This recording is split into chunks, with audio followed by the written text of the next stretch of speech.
Welcome to the official Heisman Trophy podcast. Hello. Chuck Conrad with a kickoff. Roy has a strong leg. It's over in. Sanders takes it 1 yard deep to the end zone. Up the middle, 5, 10, 15, 20, 25, 30, 35. He's at 40. He's at 45, 50, 45, 40. Holy moly! 20, 50, 10, 5, touchdown.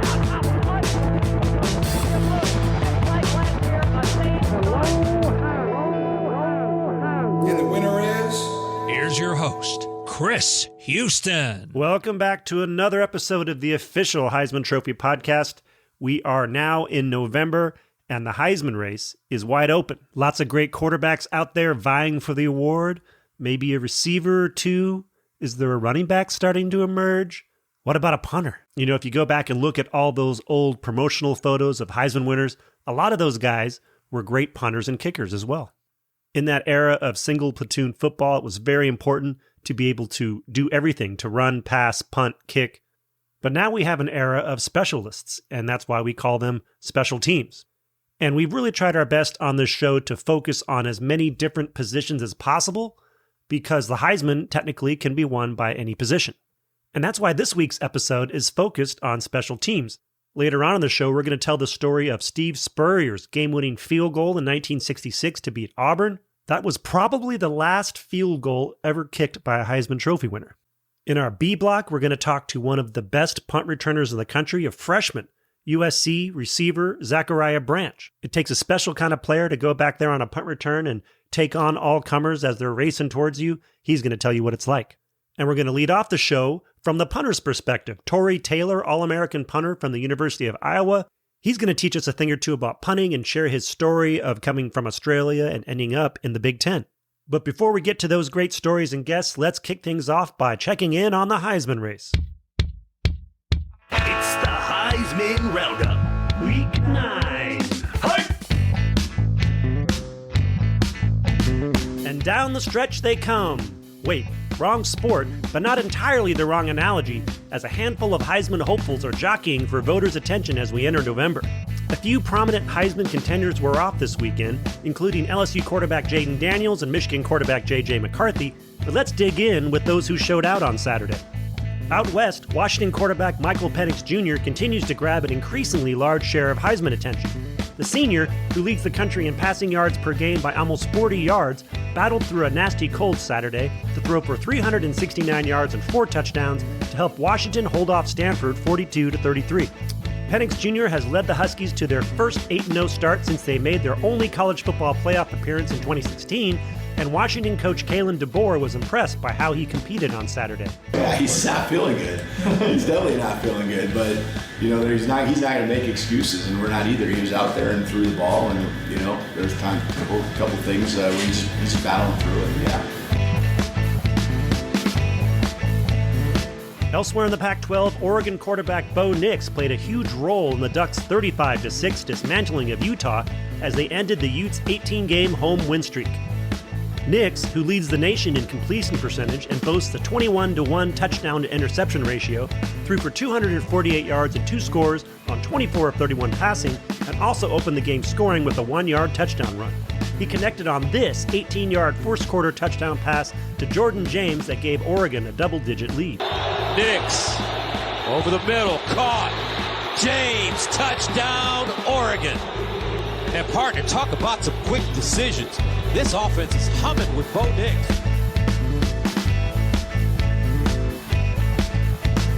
Keeping it on the West Coast, 2022 Heisman Trophy winner Caleb Williams helped rally USC from a 14-point fourth-quarter deficit to beat California 50-49.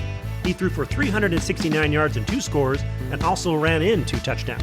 Williams is tied for the lead nationally in both passing touchdowns with 25 and rushing touchdowns by a quarterback with 9, while his combined passing and rushing total of 34 touchdowns leads the country. This 6-yard run early in the third quarter was the first of his 2 scores on the ground. 2 backs. And it's the quarterback that keeps it, and the quarterback is in. Caleb Williams with his 8th rush touchdown of the year.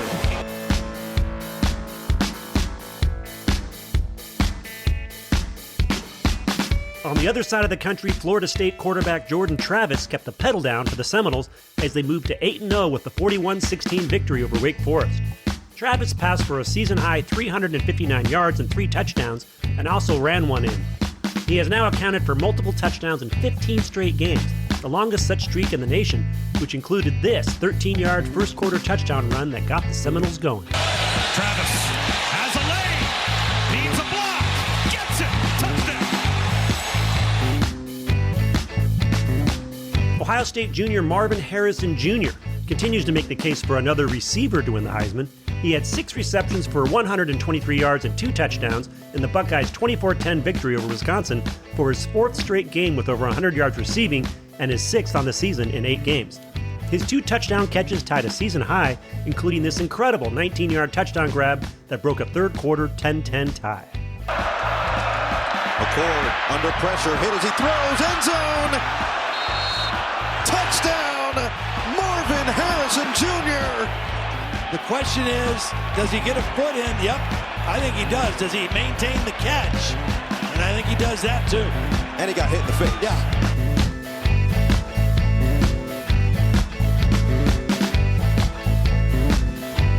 And before we close this out, we have to mention Oklahoma State running back Ollie Gordon, who rushed for 271 yards Saturday against Cincinnati after going for 282 the previous week at West Virginia. The only other Cowboy to post back-to-back games of over 250 yards? A certain Heisman Trophy winner named Barry Sanders. That's the kind of company you want to keep. And just for you stat nerds out there like us, Sanders finished his 1988 Heisman regular season by rushing for 312, 293, and 332 yards in his final 3 games. Incredible. This is Archie Griffin, 1974, 1975's Heisman Trophy winner, and you're listening to the official Heisman podcast.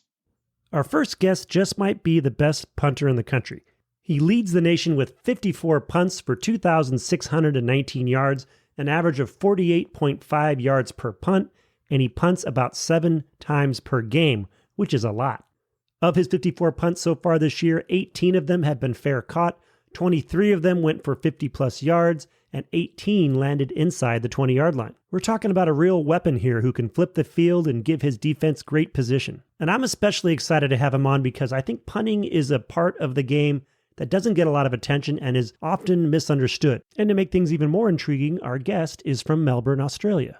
So let's find out some more about punting from one of the best to do it. All right, Tory Taylor, All-American punter out of the University of Iowa. Thanks for coming on the official Heisman Trophy podcast. Appreciate you guys having me on. Thank you. Tory, you're originally from what Americans call Melbourne, but which Aussies call Melbourne, Australia, and you've been playing college football for 4 seasons now. So tell me, when did you first hear about the Heisman Trophy, and what have you learned about it since then? Oh, well, that's a pretty good question. So I kind of started following college football around 2017. And, you know, everyone hears about the Heisman wherever we are in the world. Most people know about it. Obviously, one of the more prestigious awards that you can win in college football, probably football in general, really.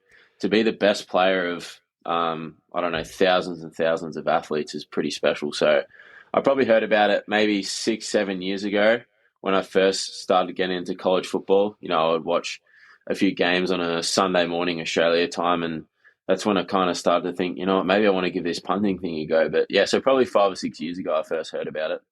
Cool. You started out down under playing footy, which is Australian rules football here in America. Did you have dreams of playing in the AFL?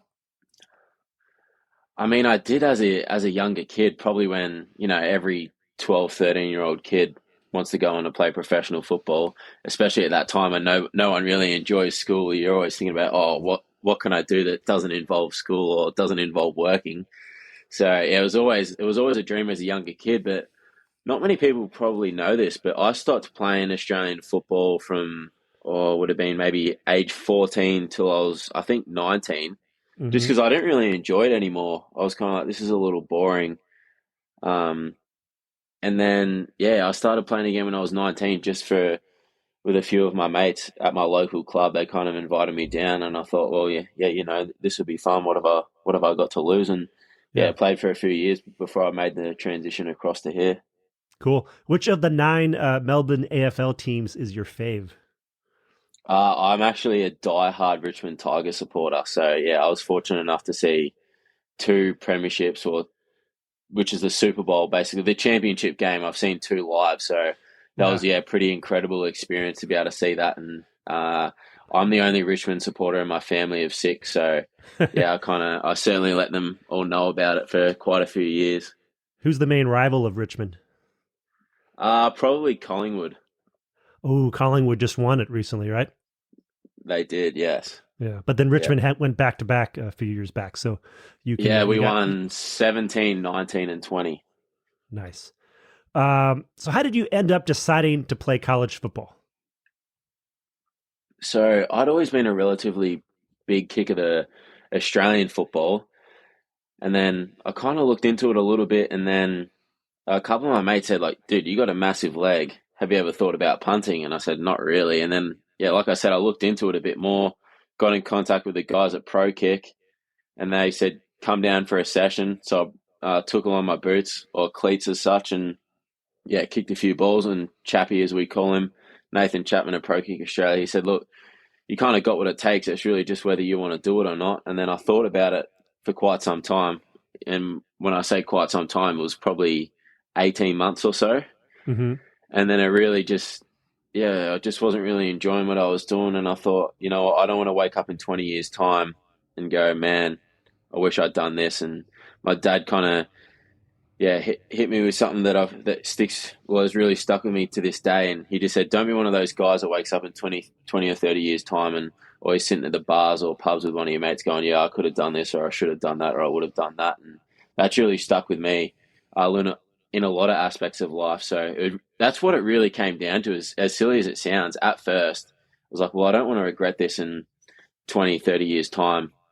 So that's what it was really a decision based upon that at the start. And then I kind of learned a little bit more about it and what an opportunity it was going to be for me to just grow as a person, get a free education, and punt a footy in front of hundreds of thousands every week, which is, pretty cool. All right. Good shout out to Pops for giving you that great advice. What's the difference? What's the difference between how a typical American punter kicks the ball and how a footy player kicks it? Well, so a lot of Australian rules football players, it's you kick an end over end punt. And I think that's why a lot of guys have come over here and had so much success, especially with the rollout punt, because we've been doing it for literally since we were 2 or 3 years old. Here you guys might go throw the football with your dad, or throw the baseball, or play catch out the front, whereas in Australia, you're literally just playing kick to kick with your dad, or I'd do the same with my brothers or mates. That's all you do at school, after school. So it was really one of those things that that transition wasn't too hard when I got over here, but the American style punting, like the big open field spiral punt that stays in the air and goes a lot further because it can pierce through the air a lot easier. Mm-hmm. That was probably the hardest transition to make, because the ball here, the American football, is so much smaller than Australian rules football. So obviously the sweet spot's smaller.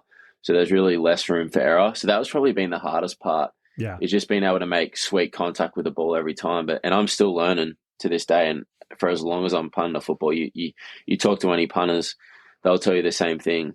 Consistency is everything. It's really just narrowing the gap between the good and the bad. So, yeah. What was the recruiting process like that ended up with you landing at the University of Iowa? Yeah, I get that question quite a bit. And my coaches had kind of said that, hey, I was interested, and I kind of said, Iowa, I don't want to go there. Like, where even is that? And then I started learning a little bit more about it, because I was kind of like, no, I want to go down south where the weather's nice, or put me somewhere in California or Florida or something like that, something a little similar to Australia. But then I learned a lot about Iowa, and I really wanted to go to the Big Ten, because I feel like if you can punt in this sort of weather, it really goes a long way in terms of making the transition to the next level. And Coach Woods came out, and we hung out he came on a Tuesday and then left on a Friday. So he was there for really 3 days, well 2 full days. Yeah. And then, he just told me a lot about what Iowa was and what I'll be doing there, and all the guys in the room. And, Keith Duncan was here at the time, who was obviously pretty well renowned kicker for Iowa, All-American. So I don't want to give him too many shout outs as he doesn't deserve it. But yeah, so it was really just an exciting opportunity, and it was one of those things. It's like, well, yeah, it's hard to say no. So yeah, signed the dotted line. I think it was February 2020, right before COVID. Great timing. Yeah, exactly. What was it like acclimating to college football and all its sometimes strange traditions, not to mention all the rules, all the, just so many arcane rules to football? Yeah, it's funny, one of my family friends who's actually visiting in a couple of weeks, he said something like, just do a good job at simplifying things because it's a complicated game in itself, but really kicking the football isn't that complicated. So, and it was really just something that I've been doing for, since I was, like I said before, it was probably one of those things I've been doing since I was 3 or 4 years old. So I tried to just simplify it. And when I first got here, it was, all right, I'm just going to catch this and kick it as far and high as I can. Yeah. No, I'm not going to worry about technique or anything like that. And there's still, I wouldn't say I rely on that thought process a lot right now because I'm a lot more technically sound than what I was 3 or 4 years ago. Yeah. But there's still, the best punters are catching it and kicking it as far and high as I can. So I really just try and simplify things as much as I can. But, I've learned a lot of rules along the way. I think it was my freshman year, the last game of the season against Wisconsin. It was pretty windy and snowy and slick, and not to make any excuses, I'd fumble the ball, like I'd drop the ball, and then I saw it on the ground, and then, I obviously kicked it off the ground as you can see if you search it up. But it was funny because I had absolutely no idea that was a rule, and then nobody did. And I'm standing over in the far corner where our specialists hang out during the game, and Coach Ferens was walking towards me, and I'm like, oh, God, I'm about to cop my first ever spray from a coach. Nice. And he kind of just said, you know what, Tory, like, good work. I said, oh, what do you mean? He said, I didn't know you couldn't do that. He's like, good punt, nice work, keep going. And that was kind of, I thought that was pretty funny at the time because I'm kind of just sitting there so nervous. Yeah. Because I hadn't really made too many mistakes that year. And the head coach is walking towards me thinking he's going to give me an absolute mouthful, but it was the complete opposite. Yeah. So it was quite a funny experience. Shows you have good instincts, at least to cover yourself in that situation. Yeah, exactly. Yeah. And Jack Campbell ended up getting the pick, so he kind of owes me that one, I think. Out of curiosity, what's the longest you can kick a ball in the air? Like if you really just, it really depends. People ask that a bit, and it's a bit of a hard question to answer because it's easy to just go out there and line drive like a 60-yard 3-5, but that's not really what you want because it's been returned 20 or 30 yards. So I don't really know how to answer that, honestly, because I don't really know. It's really more so trying to match hang time for distance, Mm-hmm. Some are calling you the best Iowa punter ever, which is really high praise considering Reggie Roby attended Iowa. Have you ever studied up much on the great punters in the past in college football or in football in general? Yeah, absolutely. There's certain guys that I look up to, especially guys in the NFL right now. In terms of historical college football punters, I don't really know too much. And, I really appreciate the comparison that people make between Reggie and I, but at the end of the day, that's just people's opinions. Someone could say I'm the worst Iowa punter of all time, and it is what it is. But I don't really worry about too many people's opinions because if you kind of start going down that road, it's a little bit of a trap. Yeah. But I really appreciate everyone's support, and there's a lot of guys that I really look up to. But at the end of the day, I'm just trying to be the best version of myself as a punter, a player, and a person, and that's all you can really do. Sure. Punting can often be an underappreciated aspect of the game. I don't think a lot of people pay close attention to it unless something goes wrong, and punters, like even on the team, they're sort of like you said, the specialists are sort of off on their own, doing their thing off in the corner often. What are some of the elements of punting that you wish more people understood? Probably just the translation that can happen between pinning a team deep and getting points, like especially here, if we can pin a team deep. Well, we saw it on the weekend. If the punt unit can go out there and execute a good play and pin them deep, and our defense is really, really good, one of the better ones in the country. So that a lot of the time we're going to get a stop and they're going to be punting out of the end zone. And then if the punter still hits a 40, 50-yard ball, you kind of get the ball at midfield, and then it can really translate to points, whether it be a field goal or a touchdown. So it's probably one of those things people don't really realize. But for me, I don't worry about that stuff too much. It's just I kind of go out there and have fun and do my thing, and everything else is kind of out of my control. But a lot of the time, the defense does a really good job at stopping them, and then it usually leads to points a few plays later. Yeah, it seems like so much of kicking is mental, and I just can't imagine what it'd be like to be standing in the back of your own end zone, waiting for the snap, and thousands of opposing fans screaming at you. What's that like, just from an anxiety standpoint, sitting in the back of the end zone waiting for that snap? It's interesting. I talked to Jason Baker quite a bit, who's a former punter here, and he says, a lot of people think mental toughness is really one of those things. It's, I should say mental toughness is one of those things. How can you choose your thoughts for a specific period of time? Mm-hmm. A lot of people are just like, how much weight can I put on the bar, blah, blah, blah. Mm-hmm. So I really just go out there and it's like, you know what, all I need to do is focus for 2 or 3 seconds and then the rest will just take care of itself. So I kind of love standing in the back of the end zone because it's like, well, how far and high can I kick this? I don't really need to worry about being cute or anything like that. And you really find out who the good, not to say who the good and bad punters are, but it really challenges you as a player. So I really love those moments, and I love the big moments in general because you really find out who's special and who's not. You talked about playing in the Big Ten and the weather challenges. What's the most challenging weather condition you've had to face so far?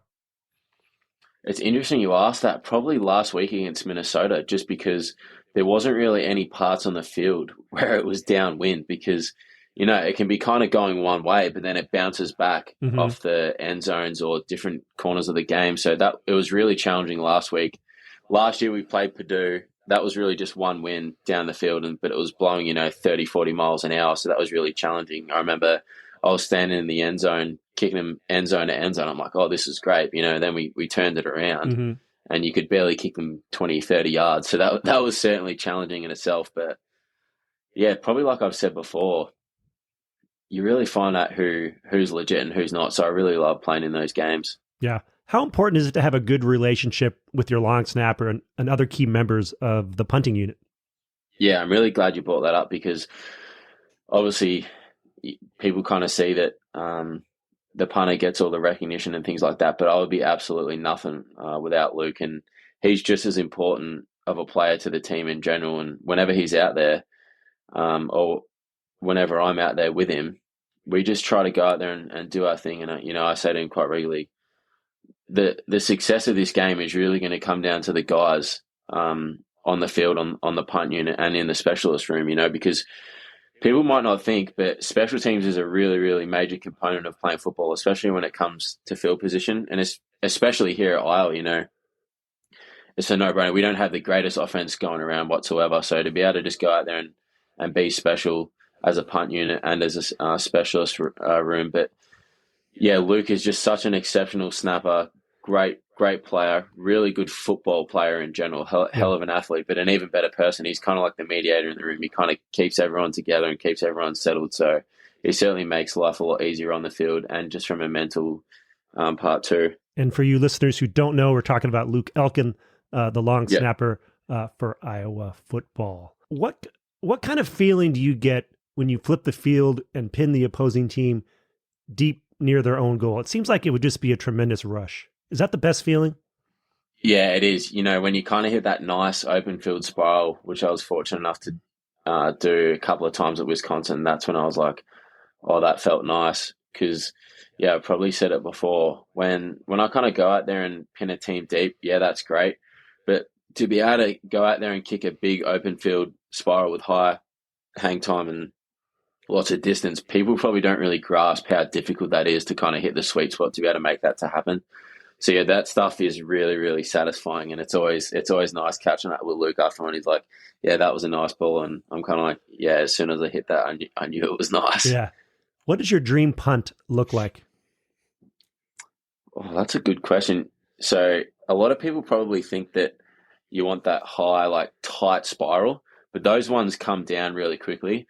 So I like those ones where you kind of get the right trajectory, but it's kind of breaking down a little bit. There's a little bit of flutter, so it stays in the air for a little bit longer. And I kind of know when I've hit those because it'll go up tight, but then once it reaches its peaks, it kind of breaks down and flutters on the way down, and you usually get a few tenths of a second more. Mm-hmm. You're bigger and stronger than most punters out there. I know you have a tackle this year, But do you ever get the urge to get out there and stick your nose into the physical play on those plays? No, definitely not. I'll leave that to the guys that are a little bit more conditioned. Yeah. I'm certainly not the strongest or anything like that whatsoever. But I just, I really just like going out there and having fun, and I really appreciate the guys on the punt unit because they do a hell of a job getting down the field. And obviously, it's a stats game, and yeah, we got a really good coverage unit this year, so I'm really appreciative of them. What do friends and family back home think of your football exploits in America? Are they able to watch the games?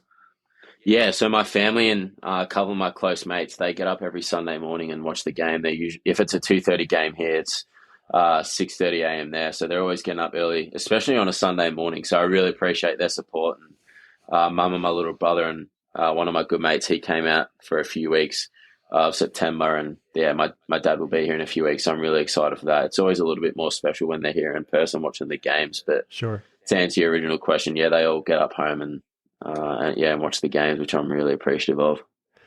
What advice would you give to young athletes back in Australia who aspire to follow in your footsteps and become successful punters in America?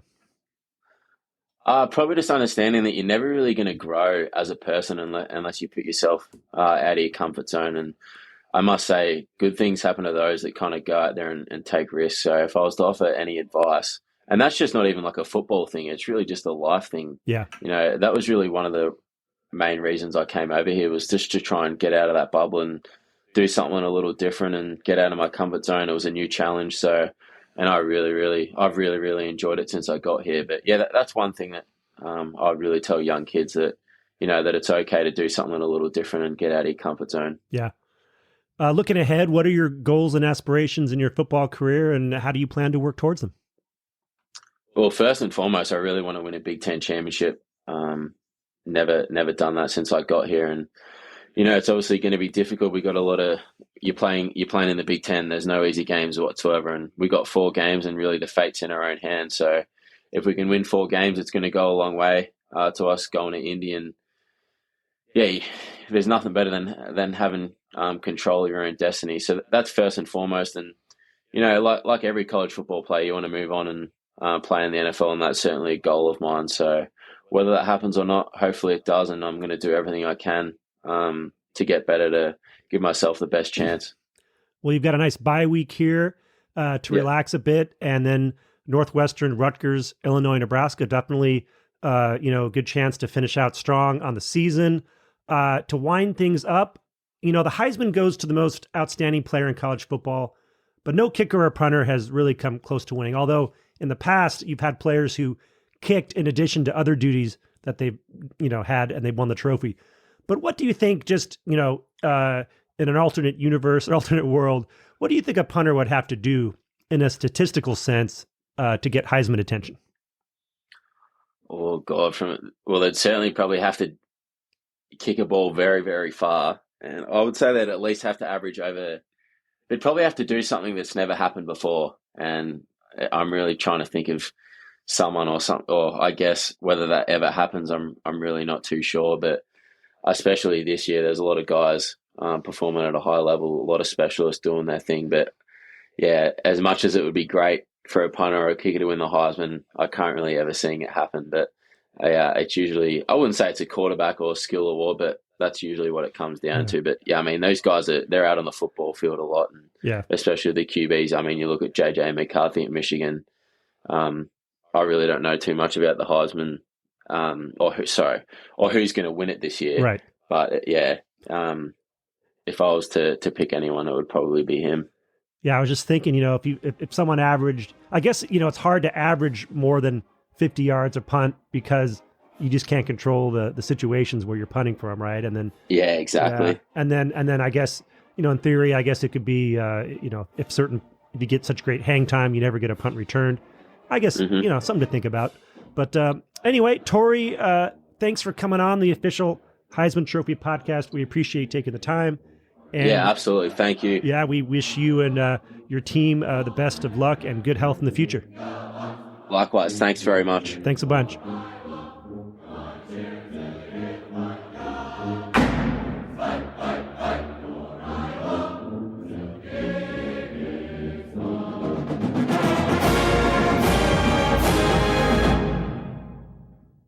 Hey, college football fans, tickets to the 2023 Heisman Trophy Dinner Gala are now on sale. The event takes place in New York City on Sunday, December 10th, the day after the Heisman Trophy ceremony. The guest of honor for the gala is the 2023 Heisman Trophy winner, as well as the 50th anniversary winner John Cappelletti, the 25th anniversary winner Ricky Williams, and the 10th anniversary winner Jameis Winston. Plus, we'll also be honoring the 2023 Heisman Humanitarian Award winner. Just go to Heisman.com to purchase tickets and witness Heisman history. Our next guest is just oozing with physical ability. He is a true freshman wide receiver, the first freshman to appear on the official Heisman Trophy podcast. If you've seen him play, you'll know why. Simply put, he's as dynamic a punt and kick returner as you'll find in the country. He's averaging 22.07 yards on 14 punt returns with a touchdown. He also has a 96-yard kickoff return touchdown to his credit, also has scored running and receiving the ball. As a recruit, he was considered the number one wide receiver in the country coming out of high school, and he is blessed with elite speed, 10.33 100 meters, and the stuff he can do with the ball in his hands is already drawing comparisons to some former greats. Probably not a Heisman candidate this year, but keep an eye out for him in the years to come. Let's talk to him. Zachariah Branch, USC wide receiver and return man extraordinaire. Thanks for joining the official Heisman Trophy podcast. Thank you. Thank you for having me. You know, for this episode, we've been focusing on special teams. We have a punter on as well, the punter from Iowa, Tory Taylor. And of course, you are one of the best return men in the country. How did you come to realize that returning punts and kicks was something that you were good at and that you wanted to do? Yes, at a young age, I kind of knew that punt return was going to be something that I could be comfortable with and get familiar with and, you know, be able to make electric plays out there since probably my freshman year. Because I remember my first game, I played Auburn High School from Bishop Gorman, and then I remember they kicked it to me. I took it to the left, and there was nothing there, and I reversed field, took it to the right, and took it like 70 yards. So I was like, I think I could do something special with punt return. Then, like I told people before, in kick return, I didn't do kick return until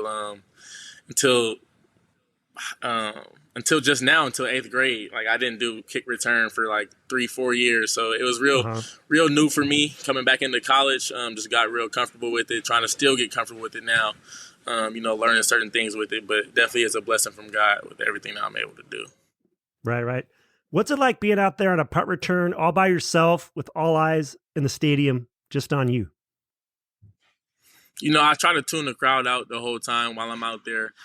Just stay focused in the moment, stay focused on my assignment. Reading the blocks from my teammates. You know, my teammates, give all the credit to them because all the ones that I've returned so far and in the big returns, you know, that's not happening without blocks that are set up. So I feel like I'm really focusing on setting up those blocks, getting those blocks set up and just reading it and hitting it. Yes, sir. I've always thought it takes a certain type of guy to go back there and return punts. You've got all these defenders flying at you at 100 miles per hour, trying to nail you. What do you think are the keys in a mental sense to being a good punt returner? So first thing is catching the ball, you know, seeing it off the toe of the punter. Like Coach Hewer, my inside receiver coach, has done a great job preparing me.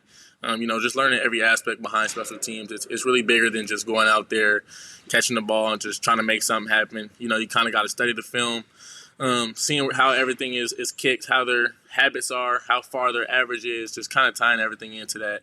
Mm-hmm. And then, like I said before, you know, reading those blocks and everything is going to take care of itself. Does your mentality as a returner reflect how you are in other situations on and off the field? Like, are you more fearless in general as a result? Yes, sir. I kind of do take that approach to everything that I do. You know, I go into everything fearless just because I'm a man of God, so I believe in God. You know, God leads me through everything, so I feel like He's never going to put me through something that I can't handle. So I take the same mindset onto the field and off the field as well. What's the preparation like during game week to get ready for returning punts and kicks? Do you get to know the punters and how the ball comes off their foot and all that? Yes, sir. We have a meeting with all the special teams unit, and you know, we go over the average distance that they kick each year. You know, which side they want to kick it to. Maybe it's the left side, the right side. If they have a certain formation with like two, like for instance, a couple games, it was like two guys on one side. If they were on that side, then you know they'll probably roll to that side and kick it to that side. So, you know, just kind of really studying every aspect to prepare yourself before you get out there and in the moment. Yeah. The great Tim Brown told us a few weeks ago that his goal as a punt returner was to never let anyone touch him. Do you have any strategies or rituals that kind of guide you when you're back there, like little things that kind of internal motivations that kind of help you through? You always got to keep a strong mindset. Like you said before, you're kind of the lone guy out there at first. I mean, the spotlight's pretty much on you when the ball's in your hands, but I kind of just say stay focused on your assignment, trust your teammates, everything that we're doing in practice, the preparation that we're doing. You just got to trust it when it comes to the game. Don't lose focus of that execution level in practice that you have. You got to translate that to the game at all times. So I feel like that's just a main focus for me, making sure I'm tuning out the outside noise, tuning out the crowd, and just focusing on my job for sure. Right. You were an elite sprinter in high school, and you've got rare change of direction and vision to go at that speed. Knowing you've got that ability to take it to the house at any given moment, does that make you want to gamble more in the return game? Like, for instance, taking more punts inside the 10? Or do you generally have free reign back there to do your thing? Definitely not to taking punts inside the 10. We're gonna X that one out. But in the kick return game and in the punt return game as well, I kind of do gamble a little bit. Sometimes like the Utah game, for example. It's coming down to the clock was winding down, so I was like, I'm gonna return it regardless. So no matter where the guys were at, you still got to be smart with it if the situation's not right for it. But definitely do take a little bit of a gamble sometimes, just to help the team out, get better field position. You ripped off 2 big 60-yard punt returns in back-to-back weeks against both Notre Dame and Utah. How much did it bug you that you got caught on those plays? Definitely did bug me a lot, man. Especially that the Notre Dame one. I was coming back. From something that took me out for a couple weeks, and my dad was giving me a hard time after the game. He was like, "Man, you can't get caught by the last guy." So he was like, "What's up with your speed?" So definitely been on a lot of extra speed workouts and conditioning workouts after practice every day just to try to enhance that part of my game. But always good to make a good play, but I'm trying to finish it. So, right. Them one stuck on me right there. You had a spectacular 96-yard kickoff return for a TD in the first game. You kind of tailed off a bit on kickoffs. Is it just a matter of more things having to go right on kickoffs for you to find a crease or a lane to exploit? Yes, sir. Like I said before, I feel like I can grow a little bit more on kickoff return, get more familiar with it, because kick return is definitely different from punt return. Punt return, can hit pretty much anywhere, based off wherever the blocks are at. But kick return, it's a certain spot that everything should be hitting. It's a certain area that we're aiming for. So I feel like I just got to get more comfortable with that, be more patient, and just try to grow overall in kick return for sure. I noticed you often hesitate a bit as a return guy before making your move. How does that little hesitation help you?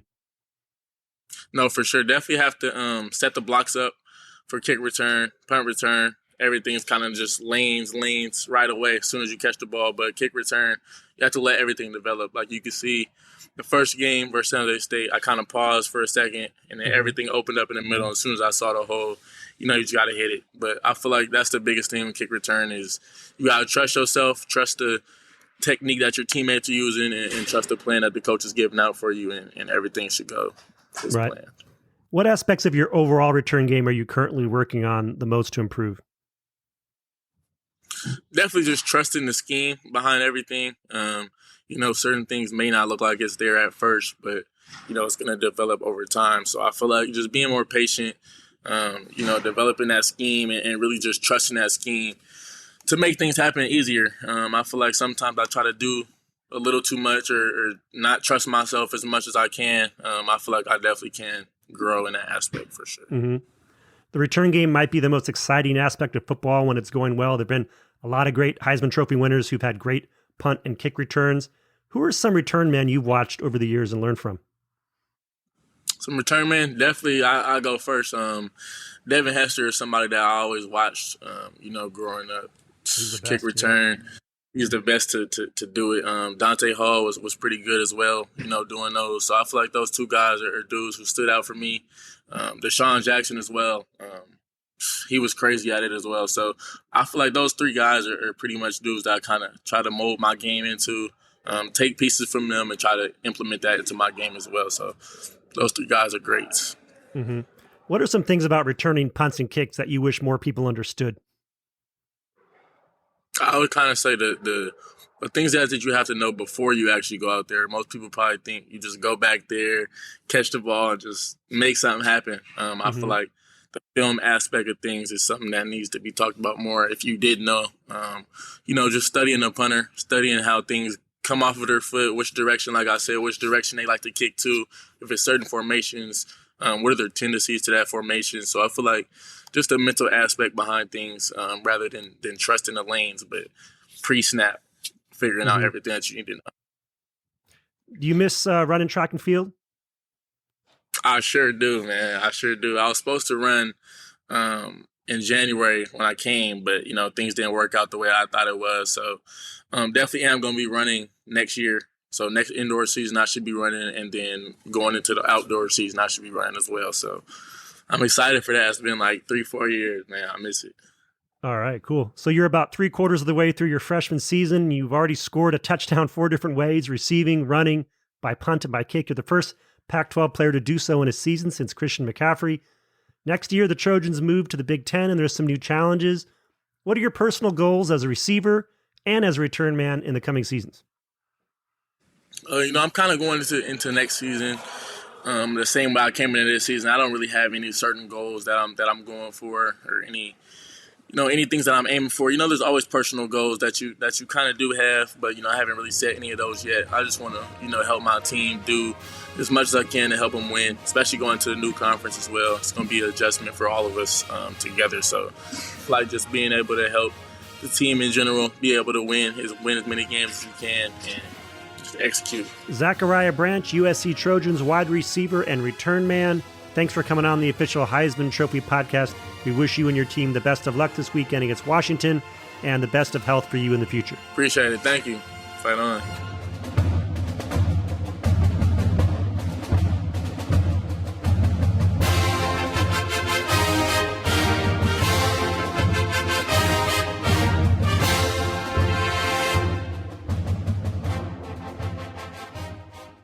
Take an even deeper dive into Heisman lore by going to Heisman.com, home to all things Heisman, including news, bios, and the latest on all the winners, plus updates on the Heisman Trophy Trust and its charitable mission. It's the A to Z for everything Heisman, from Alan Amici to Danny Werfel. We really need a Heisman winner whose name begins with Z.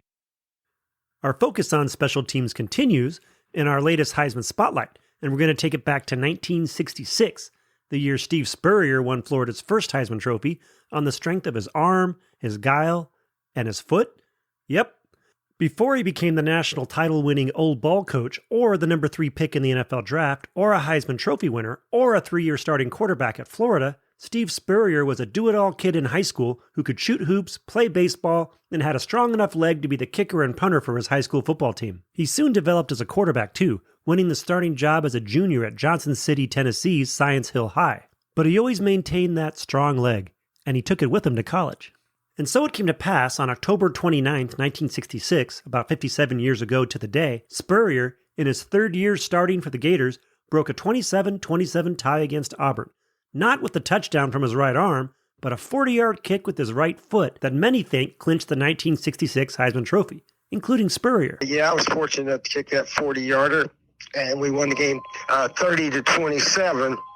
And it probably won the Heisman for me. I'll have to admit that. If you look up the 2023 Florida Football Media Guide and search Spurrier's name, you'll find no less than 123 mentions in the 242-page publication. He's in many places you would expect: coaching records, All-American sections, a Heisman retrospective, offensive stat categories, and so on.